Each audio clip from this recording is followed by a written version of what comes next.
Hello friends. आज जो हम टॉपिक डिस्कस करने वाले हैं ये है home loan switch in interest rate. Switch in interest rate यानी जो होम लोन आपने जो एग्जिस्टिंग होम लोन लिया है, सो उसमें एक ऑप्शन मिलता है स्विच इन इंटरेस्ट रेट। क्योंकि अगर आप कंपेयर करोगे, जो नए कस्टमर है, कोई भी बैंक अगर होम लोन दे रहा है तो नए कस्टमर को अट्रैक्ट करने के लिए कम इंटरेस्ट रेट में देता है, और जो एग्जिस्टिंग कस्टमर है उनका इंटरेस्ट रेट अगर देखोगे तो थोड़ा ज़्यादा होता है।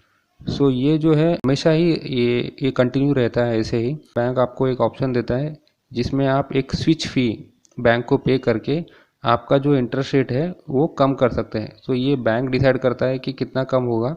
सो उसके बेसिस में आपका इंटरेस्ट रेट जो है कम कर सकते हैं। मोस्टली जो इंटरेस्ट रेट कम होता है वो ज़्यादा आपको कम होगा नहीं।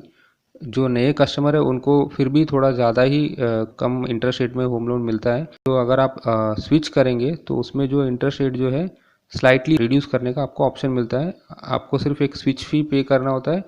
स्विच फ़ी पे करने के बाद आपका इंटरेस्ट रेट जो है थोड़ा कम होता है। इसके अलावा बहुत से कस्टमर अपने होम लोन इंटरेस्ट रेट में ध्यान देते ही नहीं है। आपका इंटरेस्ट रेट जो है कभी कंसिस्टेंट नहीं रहता है, वो जो है बढ़ते रहता है। जब भी बैंक्स उनका इंटरेस्ट रेट बढ़ाता है तो होम लोन का इंटरेस्ट रेट स्पेशली बढ़ते जाता है। सो आपको रेगुलरली मॉनिटर करना है आपका होम लोन का इंटरेस्ट रेट क्या है।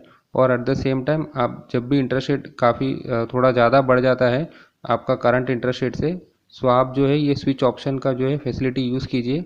आप बैंक से कांटेक्ट कीजिए और बैंक से कांटेक्ट करने के बाद आप स्विच फ़ी भर के आपका जो इंटरेस्ट रेट जो है आप कम कर सकते हैं। स्विच फ़ी भी ज़्यादा नहीं होता है। मोस्टली करंटली आई थिंक ये 5000 प्लस जीएसटी चार्जेस लगता है स्विच फ़ी पे करने के लिए। आप स्विच फ़ी पे करके आपका जो है होम लोन का इंटरेस्ट रेट रिड्यूस कर सकते हैं। Okay friends, thanks.